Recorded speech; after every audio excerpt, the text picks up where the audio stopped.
Global IT YouTube channel में आप सभी का एक बार फिर से स्वागत है। आज जो हम लोग फिटर थ्योरी का जो 500 क्वेश्चन की सीरीज चल रही थी फर्स्ट ईयर के लिए, उसका पार्ट 13 सॉल्व करने वाले हैं। और आपको जो एक क्वेश्चन दिखाई दे रहे हैं, इस क्वेश्चन का जो PDF है आपको डाउनलोड करने के लिए इस वेबसाइट पर विजिट करना पड़ेगा www.globalit.org। इस वेबसाइट पर आप जाएंगे और बिल्कुल आसानी से वहाँ से आज के जो क्वेश्चन है प्लस इससे पहले का जो क्वेश्चन है आप डाउनलोड कर पाएंगे। प्लस मैं आपको बता दूं, जो एक क्वेश्चन मैं आपको करवा रहा हूँ ऑब्जेक्टिव टाइप का, ये काफ़ी इंपॉर्टेंट है आपके, चाहे ITI की एग्जाम हो या कंपटीशन वगैरह के गवर्नमेंट जॉब के लिए, जिसके लिए भी हो। क्वेश्चन तो काफ़ी अच्छे हैं, ठीक है। और उससे ज़्यादा ज़रूरी है कि मतलब आपको इसे समझना। आप लोग कुछ लोग बोलते हैं कि सर आप 10 क्वेश्चन कराने में काफ़ी टाइम ले लेते हैं, तो उसके पीछे रीजन होता है कि मैं ABCD सिर्फ नहीं करवाता हूँ, ठीक है। ABCD तो मैं बता दूंगा कि इसका B सही है, इसका C सही है, फिर आप एग्जाम में भी जाओगे तो वैसे ही ABCD आपको दिखेगा, कन्फ्यूज हो जाओगे कि कौन सा वाला सही बताए थे। इसलिए मैं यहाँ पे भी थोड़ी कोशिश करता हूँ कि आपको डीपली थोड़ा बता सकूँ, जिससे आपका कॉन्सेप्ट क्लियर हो। कॉन्सेप्ट क्लियर होगा तो ABCD से कोई फर्क नहीं पड़ेगा, कुछ भी यहाँ पे रख दे आप, उसे E भी रख देगा तब भी आप पहचान लोगे कि नहीं इसमें से कौन सा सही है, ठीक है। बाकी इसके लिए ज़रूरी है पहले से पढ़े होना थ्योरी। अगर आपने कहीं से थ्योरी पढ़ा हुआ था तो आपको बड़ा मज़ा आता होगा क्वेश्चन सॉल्व करने में, लेकिन अगर आपने नहीं पढ़ा है तो उसके लिए फिर यार यहाँ पे देखने पे उतना मज़ा नहीं आएगा, कॉन्सेप्ट उतनी सही क्लियर नहीं होंगे, क्योंकि वो ABCD वाला बता रहा हूँ ना, वही मामला रह जाएगा। जब क्वेश्चन बाद में आपके सामने आएगा स्क्रीन पे एग्जाम में, वैसे ही वहाँ थोड़ा प्रेशर हो जाता है एग्जाम का, तब आप नहीं समझ पाओगे कि कौन सा वाला सही आप पढ़े थे और कौन सा वाला मैं सही यहाँ पर बताया था। तो उसके लिए ज़रूरी है कि आप थ्योरी पढ़ो, थ्योरी बहुत ही ज़रूरी है। आप प्ले स्टोर से ग्लोबल ITI का ऐप डाउनलोड कर सकते हैं और वहाँ से जो है आप थ्योरी का कोर्स ज्वाइन कर सकते हैं। और बिल्कुल अच्छे से टॉपिक वाइज बेसिक से पढ़ाया गया है, बिल्कुल कॉन्सेप्ट क्लियर करते हुए, कुछ भी नहीं छोड़ा गया है उसमें। उसके बाद आपको किसी चीज़ की ज़रूरत ही नहीं पड़ेगी कि कभी भी, चाहे ITI के एग्जाम देना हो, उसके बाद आप गवर्नमेंट जॉब की प्रिपरेशन करना चाह रहे हो, किसी भी बुक की किसी भी कोचिंग की ज़रूरत नहीं पड़ेगी, आपका पूरा कॉन्सेप्ट क्लियर होगा वहाँ से। तो एक छोटी सी फीस है, उसको दे करके आप वहाँ से अच्छे से पढ़ सकते हैं। छोटा सा चीज़ बचाने के चक्कर में आपका ज़्यादा नुकसान हो जाएगा आगे भविष्य में, ठीक है। तो उसको आप कर सकते हैं। बाकी अगर आप एक बार उस वीडियो को पूरा देख लिए ना, फिर ये सारे जो क्वेश्चन है आंख बंद करके आप सॉल्व करोगे, ठीक है। तो चलिए स्टार्ट करते हैं इस क्वेश्चन से। ऊपर किया जाए, कह रहा है घुमावदार ग्रुव्स को काटने के लिए किस छेनी का उपयोग किया जाता है। छेनी का मतलब चीजल से है, घुमावदार ग्रुव्स काटना है। ग्रुव्स कैसा है, घुमावदार है। अब आपको मतलब रटने की जरूरत नहीं है, आप ध्यान से इन ऑप्शंस को देखिए, आपको समझ में आ जाएगा। ग्रुव्स कैसा होना चाहिए, घुमावदार होना चाहिए, तो घुमावदार, ठीक है। फ्लैट चीजल है आपका, फ्लैट छेनी है भाई, ये तो घुमावदार ग्रुव्स काटेगी नहीं, उसकी जो चीजल होती है फ्लैट होती है, आगे की कटिंग एज फ्लैट होती है। वेब चीजल, वेब छेनी, ये बताया गया होगा आपको कि जब कभी भी किसी जॉब पर चेन ड्रिलिंग की जाती है तो चेन ड्रिलिंग करने के बाद दोनों ड्रिल के बीच का धातु हटाने के लिए वेब चीजल का यूज किया जाता है। क्रॉस कट चीजल, ये भी आपका कीवे वगैरह काटने के काम आती है। हाफ राउंड नोज, ठीक है। क्रॉस कट, फ्लैट लगभग एक ही चीज है, बस फर्क क्या है, फ्लैट चीजल में कटिंग एज की चौड़ाई ज़्यादा होती है, मोटाई कम होती है, जबकि क्रॉस कट चीजल में क्या होता है, कटिंग एज की चौड़ाई कम होती है, मोटाई ज़्यादा होती है। ये दोनों में डिफरेंस है। हाफ राउंड, इसके देखिए नाम से पता चल रहा है कि जो हाफ राउंड नोज छेनी, मतलब यह ऐसी चीजल है जिसके आगे का हिस्सा कैसा है, हाफ राउंड टाइप में। इसका मतलब इस चीजल की जो नोज है, जो कटिंग एज है, वह हाफ राउंड है, घुमावदार है। अगर वह घुमावदार है तो उससे कैसा ग्रुव्स कटेगा, घुमावदार ग्रुव्स कटेगा। रटने की जरूरत नहीं है, समझ में आया ना कॉन्सेप्ट भाई। हाफ राउंड है, कटिंग एज उसका हाफ राउंड है, घुमावदार है, तो वह घुमावदार ग्रुव्स काटेगा, तो आसान है। तो ऑप्शन डी आपका सही हो जाएगा। नेक्स्ट क्वेश्चन पे चलेंगे।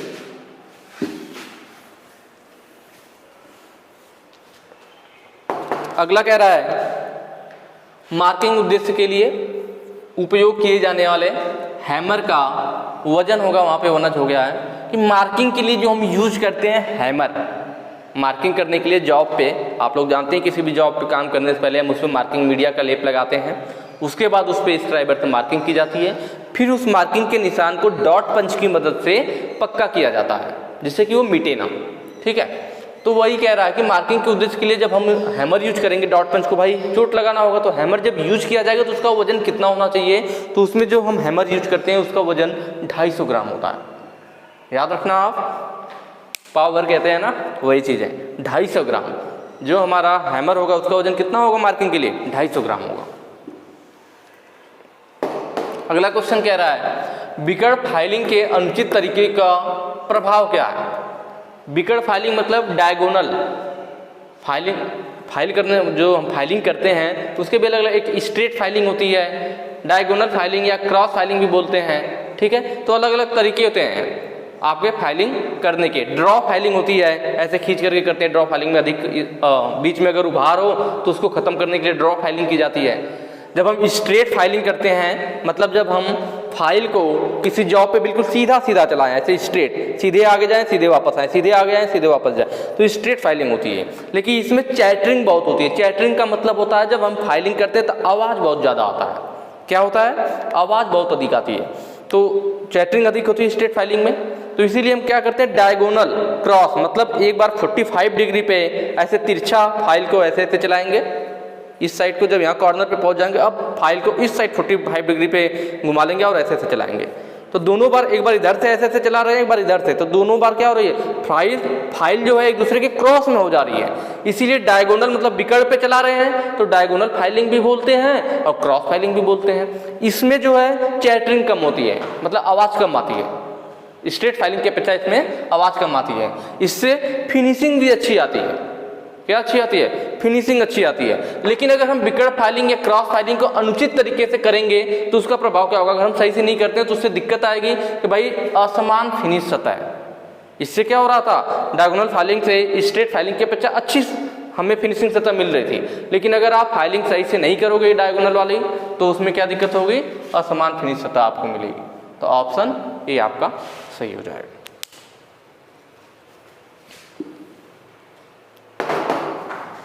फाइल मतलब रेती से है, ठीक है। फाइल का मतलब किससे था? रेती से था।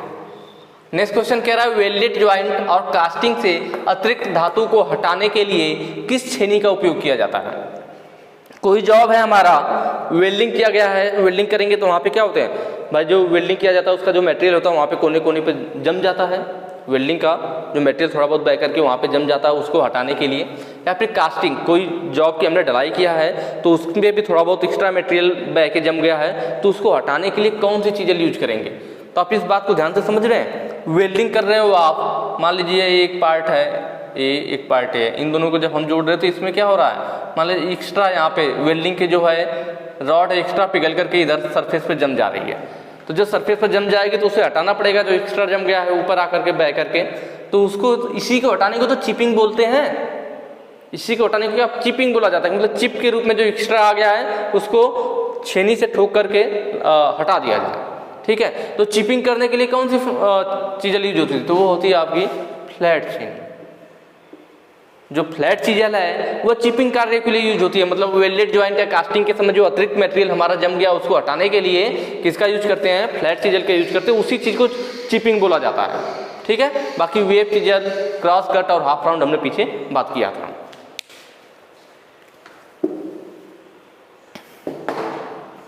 अगला कह रहा है इस फाइल का नाम क्या है? आपको यहाँ फाइल दिख रही होगी, ठीक है। ये आपको फाइल दिखा रखा फिगर में, पूछ रहा है इस फाइल का नाम क्या है। तो आप ध्यान से देखेंगे तो ये जो फाइल है इन सब की जो सैंक होती है गोल होती है, और इनको दरअसल हम यूज करते हैं मशीन के द्वारा। इन्हें घुमाने के लिए किसका यूज किया जाता है? ये अलग अलग शेप में आती हैं, इनको घुमाने के लिए मशीन का यूज किया जाता है। घूमती हैं, कैसे घूमती हैं? गोल गोल घूमती है। जबकि अभी तक जो हम फाइल यूज कर रहे थे सब फाइल को भाई आगे पीछे हम ना रेसिप्रोकेटिंग मोशन, कौन सी मोशन दे रहे थे? रेसिप्रोकेटिंग, मतलब आगे पीछे गति दे रहे थे। लेकिन इस फाइल को जो है हम रोटरी मोशन देते हैं, गोल गोल घुमाते हैं। इसीलिए इस फाइल को रोटरी फाइल बोला जाता है। इस फाइल को क्या बोलते हैं? जो ऑप्शन ए दे रखा है रोटरी फाइल। इसके अलावा टिंकर फाइल जो है, टिंकर फाइल में क्या होता है? इसमें जो फाइल होती है इस टाइप से होती है, इसके दोनों साइड दो होल बने होते हैं और इनमें एक ही साइड दांते कटे होते हैं। नीचे के साइड में दांते कटे होते हैं जो कि फाइलिंग का काम करते हैं। ऊपर वाला हिस्सा बिना दांतों के होता है और ऊपर वाले हिस्से पे क्या करते हैं? एक हैंडल लगाते हैं, इसीलिए होल बना हुआ है। हमारी बात समझ में? जो टिंकर फाइल होती है ऊपर वाले हिस्से में क्या होता है? हैंडल लगाते के लिए स्पेस होता है, इसलिए एक ही साइड दांता कटा होता है। एक ही साइड दांते कटे होंगे, ऊपर हैंडल लगाएंगे। इसका यूज किया जाता है बड़े फ्लैट सरफेस, कोई बड़ा फ्लैट सरफेस है उसकी हमें फिनिशिंग करनी है तब इसका यूज करते हैं। हैंडल की मदद से ज़्यादा आसानी से होता है। बैरेट फाइल है, बैरेट फाइल को हम कैट फाइल भी कहते हैं। ठीक है। यह कैसी होती है, तो यह त्रिभुजाकार आकृति की होती है। कैसी होती है, त्रिभुजाकार आकृति की होती है, जैसे ट्रायंगुलर फाइल होती है। लेकिन दोनों में फर्क क्या है, ट्रायंगुलर फाइल में, जो हमारी ट्रायंगुलर फाइल होती है उसके तीनों एंगल कितने होते हैं, तीनों एंगल 60 डिग्री के होते हैं और तीनों सरफेस पर दांते कटे होते हैं, तीनों सरफेस पर दांते कटे होते हैं। जबकि जो हमारी बैरेट फाइल या इसको कैंट फाइल भी बोलते हैं, इसमें जो सबसे बड़ी वाली सरफेस होती है सिर्फ उस पर दांते कटे होते हैं, बाकी दोनों पर दांते नहीं कटे होते। यह वाला एंगल 120 डिग्री का होता है, जबकि यह दोनों छोटे वाले 30-30 डिग्री के होते हैं। ये दोनों एंगल 30-30 डिग्री का, ऊपर वाला 120 डिग्री। सबसे बड़ी सरफेस है नीचे वाली होती है और इसी पर सिर्फ दांते कटे होते हैं, बाकी दोनों पे दांते नहीं कटे होते हैं। इसका यूज किया जाता है 60 डिग्री से कम कोई हमारा स्लॉट है उसमें जो फाइलिंग करने के लिए, क्योंकि यह जो हमारा ट्रायंगुलर फाइल थी यह 60 डिग्री का कोड है, मतलब 60 डिग्री से छोटे एंगल में फाइलिंग नहीं कर पाएगा। तो उससे अगर कम का है तो उसके लिए हम यूज करते हैं बैरेट या कैंट फाइल। उसके बाद होती है क्रॉसिंग फाइल। क्रॉसिंग फाइल क्या होता है, इस टाइप से बनी होती है, मतलब दोनों साइड अलग अलग गोलाई के होते हैं, ऐसे और ऐसे, ठीक है, ऐसे लंबाई में होगी। तो यह क्या होगा, गोलाई में होगा। दोनों गोलाई मतलब दोनों जो रेडियस है, दोनों का रेडियस अलग अलग होता है। इसी को बोलते हैं क्रॉसिंग फाइल या फिश बैक फाइल भी बोलते हैं। क्या बोलते हैं, फिश बैक फाइल, मछली की पूंछ की तरह। इसका यूज भी हम वक्र सरफेस की फाइलिंग के लिए करते हैं। नेक्स्ट क्वेश्चन पे चलते हैं, ठीक है। अगला क्वेश्चन कह रहा है फाइल के फेस पर चाक क्यों लगाया जाता है। फेस आप लोग जानते होंगे, फाइल होती है हमारी, ठीक है, फाइल होती है और फेस होता है। जैसे यह फाइल है और इसके ऊपर जो दांते कटे होते हैं इसी को हम क्या बोलते हैं, फेस बोलते हैं, ठीक है। तो ये क्वेश्चन में पूछ रहा है कि फाइल के फेस पर चाक क्यों लगाया जाता है। तो देखिए क्या होता है, जो फाइल होती है हमारी ना, इस पर जो हमारे दांते कटे होते हैं, तो जब हम इससे क्या करते हैं, फाइलिंग करते हैं, कभी कभी हम चाहते हैं कि जैसे इस फाइल के द्वारा अधिक मटेरियल कट रहा है, जैसे आपका क्या होता है, जो हमारी नॉर्मल फाइलें होती है, रफ फाइल वगैरह, वो अधिक मटेरियल काट रही है और आप चाह रहे हो कि वही फाइल कम मटेरियल काटे। तो कैसे ऐसे संभव है, ऐसा हो कि इसके दांतों की गहराई कम हो जाए, दांतों की गहराई कम हो जाएगी तो कम मटेरियल काटेगी। कैसे कम होगी, तो हम क्या करते हैं, इस पर चाक रगड़ देते हैं, इसके फेस पर क्या करते हैं, चाक रगड़ देते हैं। जब चाक रगड़ देंगे तो चाक इनके बीच में भर जाएगा, जब चाक भर जाएगा तो इसके दांतों की गहराई कम हो जाएगी, तो यह फाइल क्या करेगी, कम मटेरियल काटेगी। तो कम मटेरियल काटेगी तो फिनिशिंग अच्छी आएगी। दूसरी चीज, आप जानते होंगे फाइलों की पिनिंग, जब हम किसी मटेरियल को फाइल से घिसते हैं तो उसका जो बारीक चूड़ होता है, जो मटेरियल कटता है, जो बारीक चूड़ होता है, वह इन दांतों के बीच में भर जाता है। क्या होता है, वह इन फाइल के दांतों के बीच में भर जाता है। जब फाइल के दांतों के बीच में भर जाता है पूरा, तो फाइलिंग करना मतलब काटना, मटेरियल को काटना कम कर देती है और सरफेस पे स्क्रैचेस आने लगते हैं, अच्छी फिनिश सतह नहीं आती है। तो फाइल में मटेरियल ना भरे या फाइलों में पिनिंग कम हो, इसके लिए भी इसके ऊपर चाक लगाया जाता है। तो यहाँ पे ऑप्शन आप देखेंगे, ऑप्शन सी है पेनिट्रेशन और पिनिंग को कम करने के लिए। पेनिट्रेशन का मतलब वही गहराई, ताकि दांतों की गहराई कम हो जाए, जिससे कि वो कम मटेरियल काटे, अच्छी फिनिश आई। तो उसके लिए हम चाक रगड़ देते हैं, चाक भर जाता है, पेनिट्रेशन कम हो जाता है, मतलब फिर फाइल कम गहराई में काटेगी, कम गहराई में काटेगी। तो पेनिट्रेशन कम करेगा और पिनिंग भी कम हो जाएगी, क्योंकि उसमें चाक भर गया है, तो यह मटेरियल आपका जो घिस रहा है वो भरेगा नहीं फाइल में, तो इसकी पिनिंग भी नहीं होगी। तो पेनिट्रेशन और पिनिंग को कम करने के लिए इसके फेस पर चाक लगाया जाता है। ऑप्शन नंबर सी सही होगा, ठीक है। नेक्स्ट क्वेश्चन होगा फाइन पिच हेक्सा ब्लेड का उपयोग क्या है। देखिए जो हमारा हेक्सा ब्लेड है, कौन सा वाला, फाइन पिच वाला। आप जानते हैं हेक्सा ब्लेड आपका अलग अलग आता है, मीडियम पिच भी होता है, ठीक है, फाइन वाला भी है जो हमारे दूर दूर होते हैं, ठीक है, रफ पिच होता है जो, जिसको कोर्ज पिच बोलते हैं। कौन सा, कोर्ज पिच। कोर्ज पिच मतलब दांते दूर दूर होंगे। हेक्सा में, हेक्सा का जो ब्लेड होगा उसमें दांते क्या होंगे, दूर दूर होंगे, और फाइन में दांते नज़दीक नज़दीक होंगे। जब दांतों के बीच की दूरी कम होती है तो फाइन, और जब दांतों के बीच की दूरी अधिक होती है तो उसे कोर्स पिच वाला बोलते हैं। तो फाइन पिच का कब यूज करते हैं भाई, दांतें नज़दीक नज़दीक हैं, दांतें कैसे हैं, नज़दीक नज़दीक है, तो पतली सीट वगैरह होगी, अगर उसे काटना हो तो अगर आप मान लीजिए कोर्स पिच वाला लेते हैं, दांतें दूर हैं और पतली सीट है, तो सीट क्या होगी, एक दांते के बीच में घुस जाएगी और फंस जाएगी, तो क्या वो जो हेक्सा है वो पतली सीट को काट पाएगा, कभी नहीं काट पाएगा भाई। इसके दांते अगर हमारे सरफेस के ऊपर चलेंगे तब तो कटाई करेंगे, और पता चला दांता यहाँ है, यहाँ ये कटाई करता है दोनों, और आपकी सीट पतली है वो इसके बीच में घुस गई है, तब कहाँ करो, तो आपका एक्सा फंस जाएगा ना, वो कटाई नहीं कर पाएगा। तो पतली सीट होगी तो कोर्स पिच वाला कटाई नहीं कर पाएगा। फाइन पिच में दांतें नजदीक नजदीक है, मतलब अगर पतली सीट होगी तब भी इसके एक दो दांते उस सीट के ऊपर आ जाएंगे, वो कटाई कर लेगा। इसका मतलब कि अगर फाइन पिच है तो पतली सीटों के लिए, कंड्यूट पाइप के लिए अच्छा होता है। फाइन पिच किसके लिए, पतली सीट के लिए। या फिर हार्ड मटेरियल के लिए, हार्ड मटेरियल के लिए भी फाइन वाला ठीक होता है। कोर्स वाला मोटी सीट हो या सॉफ्ट मटेरियल हो, कैसा हो, सॉफ्ट मटेरियल हो, मोटा सेक्शन जो बोलते हैं, मोटा सेक्शन या मोटी सीट हो, सॉफ्ट मटेरियल हो, तो कोर्स पिच हम यूज करते हैं।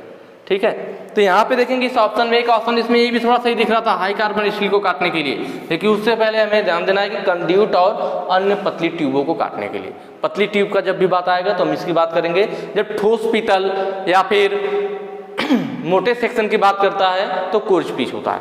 तो यहाँ पे फाइन पिच की बात थी, इसलिए ऑप्शन डी सही हो जाएगा।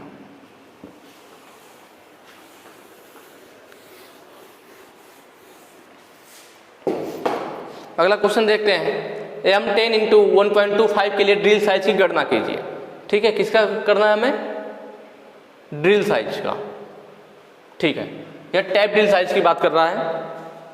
उसके लिए आपको फार्मूला ध्यान होना चाहिए, एक फार्मूला होता है टैप ड्रिल साइज, उसी चीज को शॉर्ट में लिख दिया हमने, tap drill size TDS is equal to होता है टैप साइज, T से टैप, S से साइज, माइनस 2D।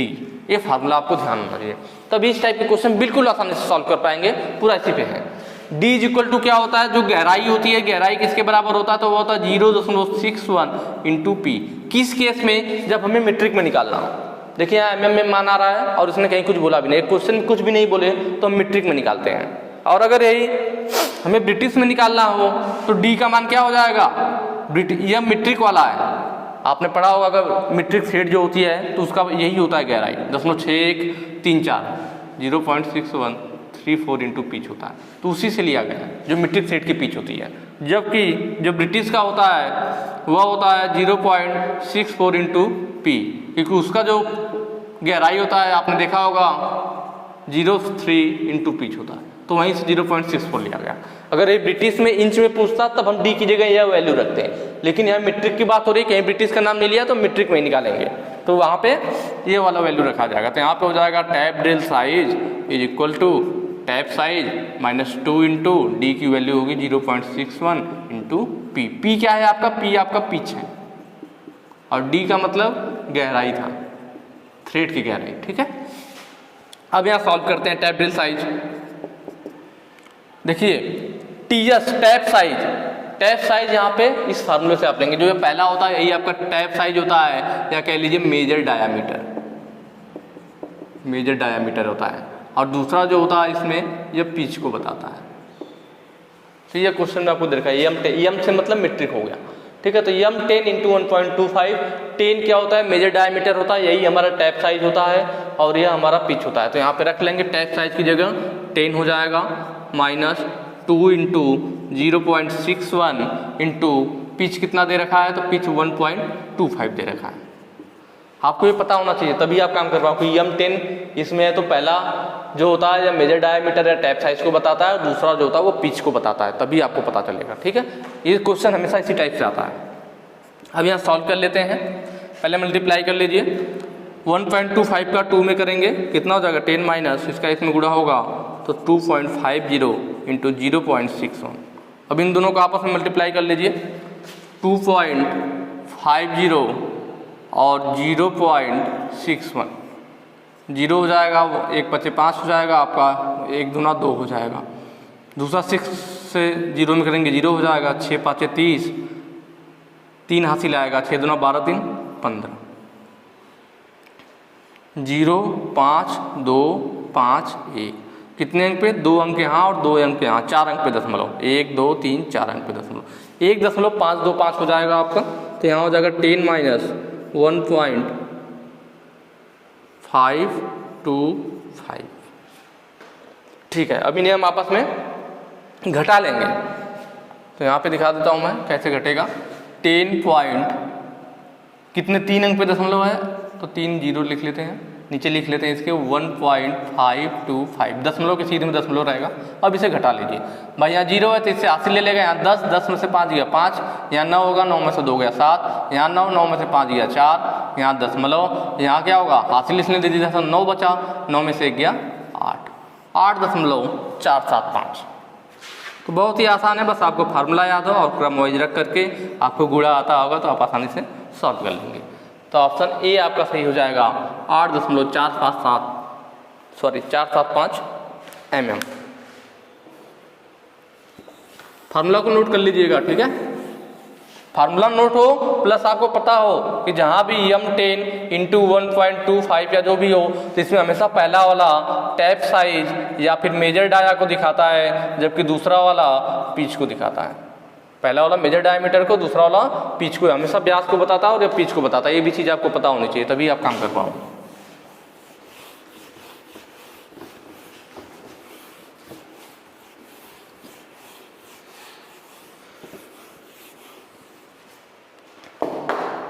अगला क्वेश्चन है, एक ड्रिल में फ्लूट के बीच के भाग का नाम क्या है।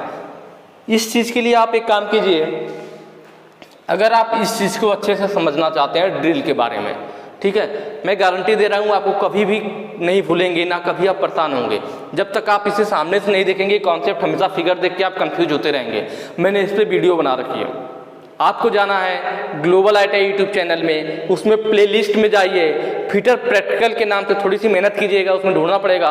फिटर प्रैक्टिकल के नाम से प्लेलिस्ट बनी हुई है, उसमें 8-10 वीडियो प्रैक्टिकल के अपलोड हैं, उसमें ड्रिल मशीन का अपलोड होगा। जो ड्रिल मशीन की वीडियो उसी में मैंने ड्रिल बिट का भी दिखाया हुआ है, तो उसके बारे में मैंने पूरा डिटेल में बताया था कि कौन सा फ्लूट होता है, कौन सा हिस्सा क्या होता है। उसमें अगर आप एक बार देख लोगे ना तो ये क्वेश्चन आप खुद से आंसर दोगे, ठीक है। तो इसमें क्या पूछ रहा है, एक बार जरूर वीडियो देखिएगा, मैं रिक्वेस्ट करूंगा, जिससे कि आप लोगों का कॉन्सेप्ट क्लियर हो सके। एक ड्रिल में फ्लूट के बीच का भाग, भाई जो ड्रिल होती है हमारी, ड्रिल में क्या होता है, फ्लूट कटा होता है,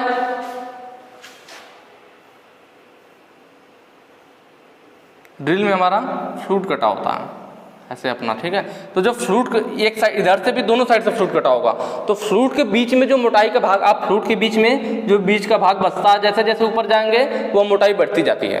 तो फ्लूट के बीच का जो भाग होता है उसको वेब कहते हैं।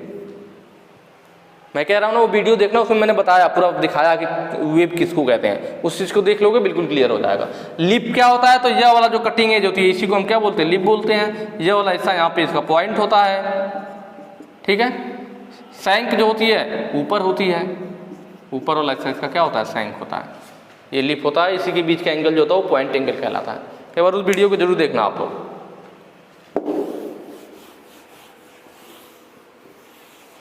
इस वर्नियर बेवल प्रोटेक्टर की रीडिंग क्या है। यहाँ पे एक वर्नियर बेवल प्रोटेक्टर दिखा रखा है और इसकी रीडिंग पूछ रहा है।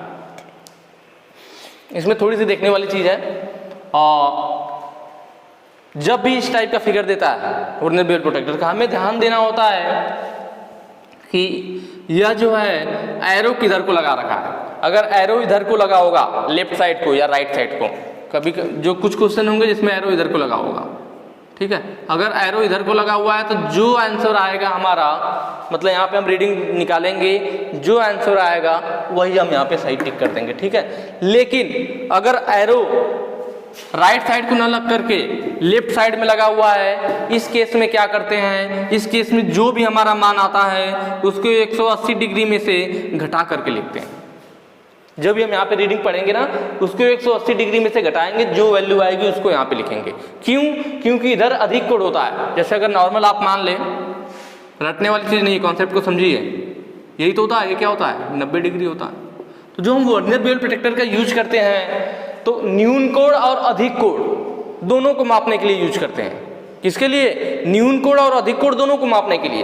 तो आप बताइए, अगर 90 डिग्री से कोण कम होगा तो उसको न्यून कोण कहेंगे, और अगर 90 डिग्री से कोण अधिक होगा तो उसे अधिक कोण कहेंगे। तो अगर कोई आपसे बोले एरो इधर को लगाए कि भाई हमें इधर का कोण मापना है, इससे किधर का नापना है, यहाँ पे तो 90 डिग्री है, समकोण है, लेकिन हमें एरो लगा दो इधर को कि मुझे इधर का कोण मापना है। तो जब भी आप इधर का कोण मापेंगे 90 डिग्री से कम आएगा, मतलब आप न्यून कोण वाला नापोगे, सीधी सी बात है। लेकिन अगर मैं एरो इधर को लगाऊं कि नहीं मैं इधर का कोण मापूंगा, तो आपका एंगल इधर बढ़ने लगेगा, इधर जो भी बढ़ेगा तो 90 डिग्री से मान अधिक आएगा। तो आप कहो कि आप किसका माप लोगे? अधिक कोण का लोगे। तो इसीलिए देखिए इसमें एरो इधर लगाया है तो हम लोग क्या कह रहे हैं कि हमें अधिक कोण का मान लेना है। अधिक कोण का मान कब आएगा भाई? ऐसे तो 20-30 डिग्री आ जाएगा, तो उसे 180 में से घटाएंगे तब उसका मान 90 से ज्यादा आता है। इसीलिए जब अधिक कोण की बात करेगा, इधर वाला अधिक कोण क्यों कह रहे हैं? क्योंकि आप यहाँ देखिए इधर भाई जब भी 90 से इधर बढ़ेंगे तो अधिक कोण होगा, तो अधिक कोण का मान निकालने के लिए 180 में से घटाना पड़ता है। जबकि न्यून कोण का मान जब निकालते हैं, जब एरो इधर को दिया होता है, तब कुछ करने की जरूरत नहीं, जो वैल्यू आती है वही लिख लेते हैं। ये कॉन्सेप्ट है, ठीक है। अब चलिए देखते हैं। यहाँ पे देखिए आपको क्वेश्चन में दे रखा है कि ये देखिए 20 है, 10 है, 20 है, और 20 के आगे कौन सी लाइन मिल रही है हमें ध्यान देना है। 21, जैसे आपको उतना साफ नहीं दिख रहा है, मैं बताता हूँ। यहाँ से ये 21 वाली लाइन है, ये 20 वाली थी, ये 22 वाली है, और यहाँ पे 23 वाली है। इस तरह से लाइन है, ठीक है। 20 वाली थी यहाँ पे, ये 21 से 22 है। एरो कहाँ दिया हुआ है? एरो जो दिया हुआ है वो दोनों के बीच में दिया है, मतलब 20 हो गया या 21 हो गया, 22 हो गया। एरो 22 से आगे है और 23 से पहले है, तो भाई 23 से पहले है तो 23 ले नहीं सकते, 22 से आगे है मतलब हम 22 ले सकते हैं। एरो कहाँ है? एक 22 और 23 के बीच में है, और यह हमारा क्या होती है? मेन स्केल होती है, और यह हमारी वर्नियर स्केल है। वर्नियर स्केल में देखिए 0 है, दोनों साइड दिया होता है 30, 60, वैसे इधर भी दिया है 30 और 60। ये वाला बीच वाला मेन भाग है 0, ठीक है। इसी को देखते हैं कहाँ पे था। उसके बाद इसमें देखेंगे टोटल कितने भाग है, तो 0 से 60 के बीच में टोटल 12 भाग होते हैं। कितने भाग होते हैं? इसके बीच में 12 भाग होते हैं। इसीलिए हम लोग कहते हैं कि एक भाग का मान 5 मिनट। टोटल कितने हैं 0 से 60 के बीच में? 12 भाग हैं। 1 2 3 4 5 6 7 8 9 10 11 12, तो ये 12 होता है, ठीक है। तो इसीलिए एक भाग का मान 5 मिनट के बराबर होता है। तो वैसे इधर को है तो इसमें जो है इधर माप ले रहा है, तो ये चीज़ यहाँ पे दिखा दिया, और यहाँ पे दे रखा है 30 वाले के सीध में। किसके सीध में? कि 30 वाला मिनट जो है मिल रहा है। तो हम यहाँ से लेंगे मेन स्केल की माप। रीडिंग के लिए क्या हो जाएगा आपका? मेन स्केल की माप